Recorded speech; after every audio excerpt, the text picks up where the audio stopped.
नमस्कार विद्यार्थी मित्रांनो, मी सीताराम ठाकरे, सावित्रीबाई फुले मुलींची हायस्कूल, लोकमान्यनगर, परभणी इयत्ता 7वीच्या वर्गामध्ये आपले सर्वांचे स्वागत। विद्यार्थी मित्रांनो, आत्तापर्यंत आपण शिवाजी महाराजांनी केलेल्या कर्तृत्वाची पूर्ण माहिती घेतलेली आहे। आज आपण एक आदर्श राज्य कसा असतो त्याबद्दलची माहिती आपण घेणार आहोत। तर एक आदर्श राज्यकर्ता याबद्दलचीच माहिती या पाठात आपण जाणून घेणार आहोत। जर तुम्ही या चॅनलला सबस्क्राईब केलं नसेल तर सबस्क्राईब करा, बेल आयकॉनला क्लिक करा आणि इयत्ता 7वीची इतिहासची नवनवीन व्हिडिओ पाहत चला। जर व्हिडिओ आवडले तर नक्कीच शेअर करा, कमेंट करा, लाईकसुद्धा करा। तर चला विद्यार्थी मित्रांनो, आज पाहूया आदर्श राज्यकर्ता। स्वराज्य स्थापनेपूर्वी महाराष्ट्रावर आदिलशाही, सिद्धी, पोर्तुगीज आणि मुघल या सत्तांचे वर्चस्व होते। या सत्ताधी विरुद्ध शिवाजी महाराजांनी संघर्ष केला। ते सर्व प्रकारच्या प्रतिकूल परिस्थितीला सामोरे गेले। त्यांनी स्वातंत्र्य, सार्वभौम असे स्वराज्य स्थापन केले। या स्वराज्याच्या कारभाराची व्यवस्था लावून दिली। स्वराज्याचे सुराज्य केले। महाराजांनी आपल्या कर्तृत्वाने नूतन सृष्टीची निर्माण केली। स्वराज्य स्थापनेचा संघर्ष करताना महाराज स्वतः अनेक मोठ्या धोक्यांना सामोरे सुद्धा गेले। अफजल खान भेटीचा प्रसंग असो, पन्हाळ्याचा वेढा असो, शाहिस्ते खानावरील छापा असो किंवा आग्र्यातून करून घेतलेली सुटका असो, हे सर्व प्रसंग मोठ्या जोखमीचे होते हे आपल्याला माहिती आहे। त्यांनी या सर्व प्रसंगावर यशस्वीपणे मात केली आणि यातून शिवाजी महाराज सुखरूप बाहेर पडलेले आपल्याला पाहायला मिळतात। म्हणून महाराजांकडे संघटन चातुर्य हा महत्त्वाचा गुण आपल्याला पाहायला मिळतो। संघटन चातुर्य। स्वराज्य कार्यासाठी महाराजांनी आपल्या सभोवतालच्या लोकांना प्रेरित केले। त्यांच्याकडे विलक्षण संघटन चातुर्य होते। त्या चातुर्याच्या जोरावर त्यांनी आपल्या भोवती शूर व जीवास जीव देणारे लोक गोळा केले। स्वराज्य कार्यात त्यांची या सहकार्यांनी आपल्या प्राणाची पर्वा न करता आपले कर्तव्य पार पाडले। अफजल खान भेटीचा प्रसंग अत्यंत धोक्याच्या क्षणी बंडा सय्यद यास ठार करणारा जिवा महल, पन्हाळ्याचा वेढा ओलांडून जाताना शिवाजी महाराजांच्या भूमिकेत वावरणारा शिवा काशीद, महाराज विशाळगडाकडे जात असताना त्यांचा पाठलाग करणाऱ्या शत्रूची वाट रोखून धरणारा बाजीप्रभू देशपांडे, पुरंदरचा किल्ला लढवणारा मुरारबाजी देशपांडे, सिंहगड जिंकण्यासाठी धरतारते पडलेले तानाजी मालुसरे, महाराजांच्या आग्र्याहून सुटकेप्रसंगी मोठी जोखीम पत्करणारे हिरोजी फर्जत आणि मदारी मेहतर अशी अनेक उदाहरणे स्वराज्याच्या उभारण्याच्या कार्यात आढळतात। महाराज आपल्या सहकार्यांची काळजी घेत असत। उदाहरणार्थ, स्वराज्य स्थापनेच्या कार्यात कान्होजी जेधे हे त्यांच्याबरोबर सुरुवातीपासून होते। उतारवयी ते आजारी पडले। त्यावेळी महाराजांनी त्यांना औषध उपचारात कोणतीही प्रकारची हयगया करू नये असे ताकीद केले होते। याचबरोबर महाराजांच्या या गुणावरून महाराज रयतेची काळजी कशी घेत हेही आपल्याला पाहायला मिळतं। स्वराज्य स्थापनेच्या कार्यात महाराजांचा शत्रूशी संघर्ष चाललेला होता। शत्रूंच्या स्वाऱ्यांमुळे प्रजा त्रस्त होत असे। अशावेळी रयतेची जास्तीत जास्त काळजी घेण्याचा महाराजांचा प्रयत्न असते। शाहिस्ते खानाच्या स्वारीच्या वेळी महाराजांनी रोहिडेखोरांच्या देशमुखास रयतेसंबंधी आपले कर्तव्य पार पाडण्याची विषयीची ताकीदसुद्धा दिली होती। त्यांनी त्या देशमुखास गावोगाव हिंडून घाटाखाली जेथे सुरक्षित जागा असेल तेथे लोकांना नेण्यास सांगितले सुद्धा होते। या कार्यास एक घडीचा दिरंग न करणे असे त्यास बजावले होते।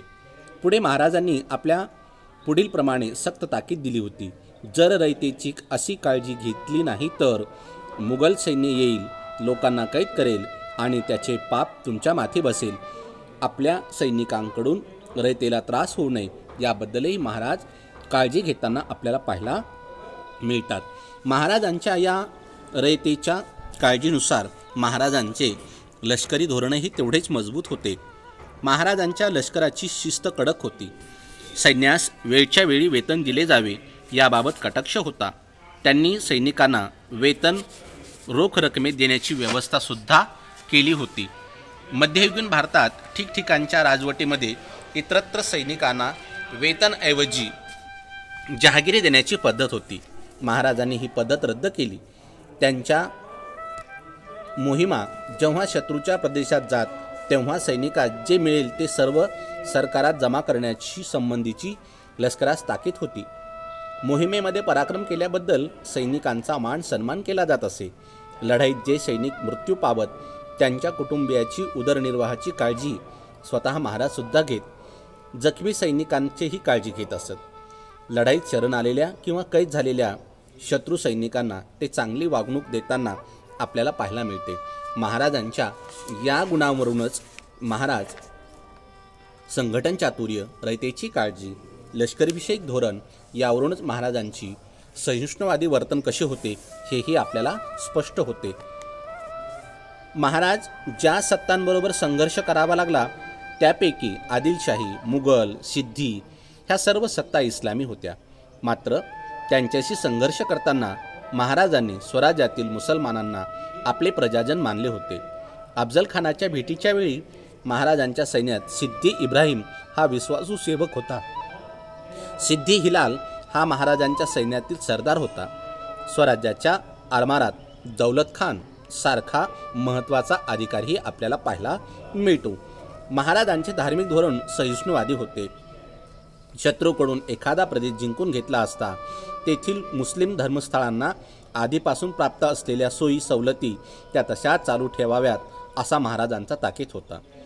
त्यांच्या सहिष्णू धार्मिक धोरणाबद्दल समकालीन इतिहासकार खफेखान लिहितो, शिवाजी महाराजांनी आपल्या सैनिकांसाठी असा सक्त नियम केला होता की मोहिमेवर असताना मशिदीला धक्का लावू नये.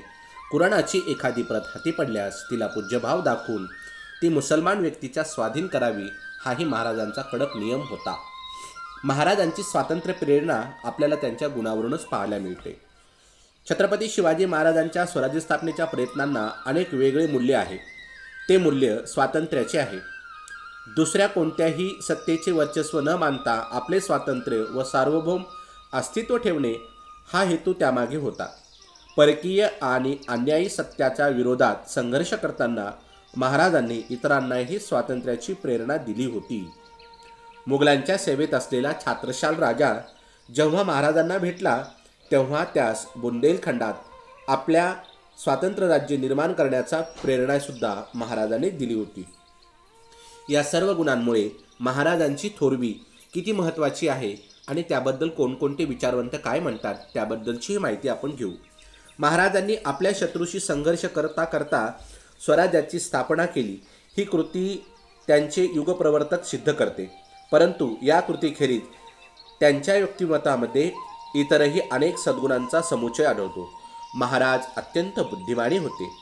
त्यांनी अनेक विद्या आत्मसात केल्या होत्या. त्यांना अनेक भाषा आणि लिपी अवगत होत्या. आईवडिलांनी केलेले स्वराज्य स्थापनेचे आणि नैतिकतेचे संस्कार त्यांच्या मनात खोलवर रुजलेले होते. त्यांच्या व्यक्तिमत्वात चारित्र्य आणि सामर्थ्य, शील आणि पराक्रम यांचा समन्वय झाला होता.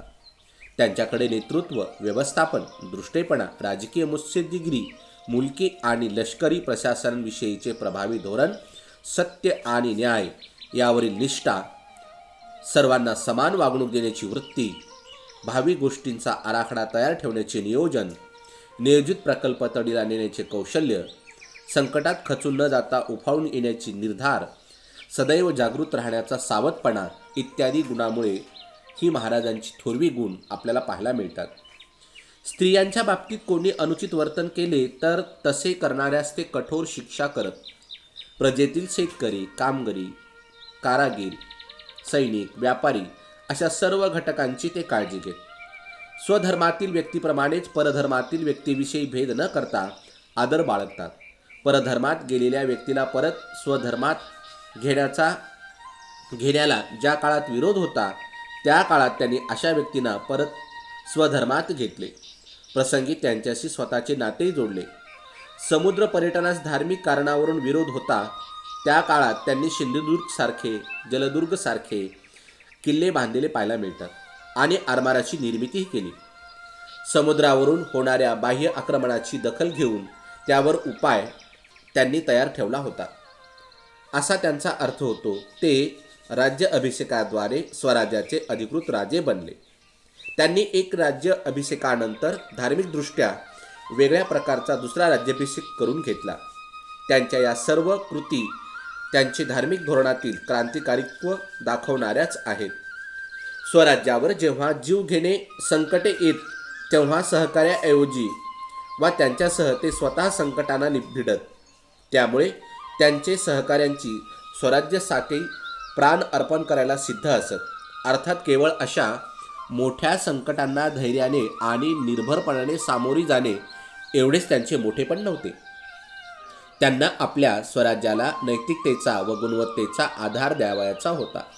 म्हणूनच महत्त्वाच्या गोष्टीप्रमाणे छोट्या छोट्या गोष्टींच्या बाबतीतही त्यांनी संबंधितांना योग्य ते आदेश दिल्याचे आढळते. सैनिकांना शेतकऱ्याच्या शेतीच्या भाजी देखील जबरदस्ती घेता कामा नये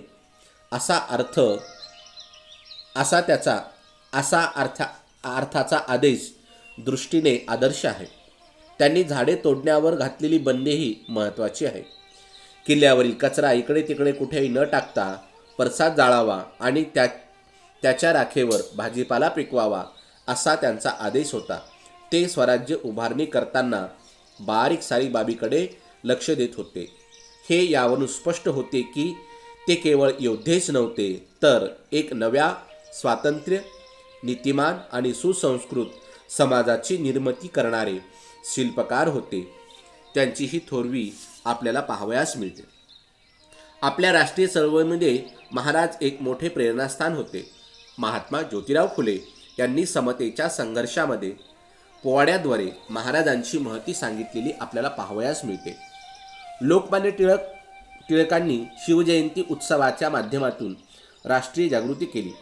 शिवचारित्र्याची महती सांगणारे पुस्तक लाला लजपतराय यांनी लिहिले. तामिळी काव्याचे पितामह सुब्रमण्यम भारती यांनी शिवाजी महाराज आपल्या सहकाऱ्यांना उद्देशून बोलत असा प्रसंग कल्पून काव्यरचनासुद्धा केलेली पाहावयास मिळते.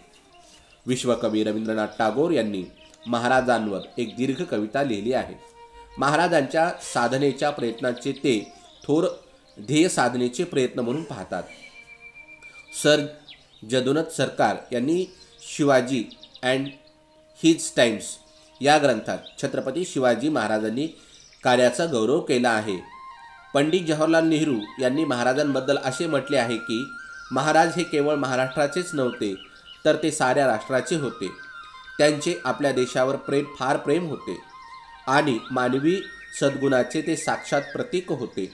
भारतातील सर्व भाषांमध्ये महाराजांची प्रेरणा आणि आदर्श सांगणारे साहित्य आज आपल्याला निर्माण झालेले पाहावयास मिळते. शिवाजी महाराजांची स्वराज्याची आणि त्यांच्या सुराज्याची रूपांतर करण्याची प्रेरणा भावी पिढ्यांनाही आदर्श राहील. छत्रपती शिवाजी महाराज एक राष्ट्रपुरुष होते हेही आपल्याला पाहावयास मिळते. तर विद्यार्थी मित्रांनो, असे होते छत्रपती शिवाजी महाराज एक आदर्श राज्यकर्ता म्हणून आपण त्यांच्याकडे पाहू शकतो. या पाठातील गृहपाठ तुम्ही सोडवायचा आहे.